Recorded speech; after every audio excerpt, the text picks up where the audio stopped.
चॅनलमध्ये आपले स्वागत। हिंगोली शहर पोलीस ठाण्यात गोंधळ घालणाऱ्या 20 जणांवर गुन्हा।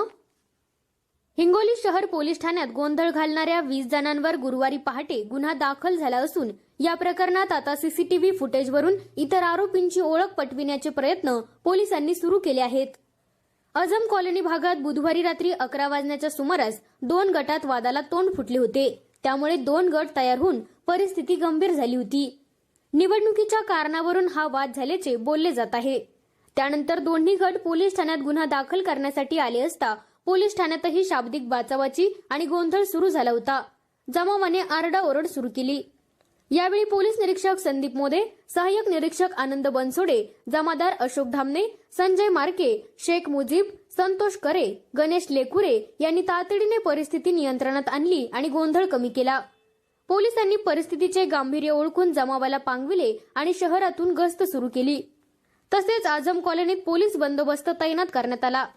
या प्रकरणी जमादार आजरुम खान यांच्या तक्रारीवरून पोलिसांनी सय्यद जावेद, साद अहमद, शेख इद्रिस, बारी खान यांच्यासह 20 जणांवर गुन्हा दाखल करण्यात आला। जमादार पोटे पुढील तपास करीत आहेत। या प्रकरणात पोलीस आरोपीची धरपकड मोहीम हाती घेण्याची तयारी सुरू केली आहे। A7 न्यूज साठी अनिस अहमद, हिंगोली।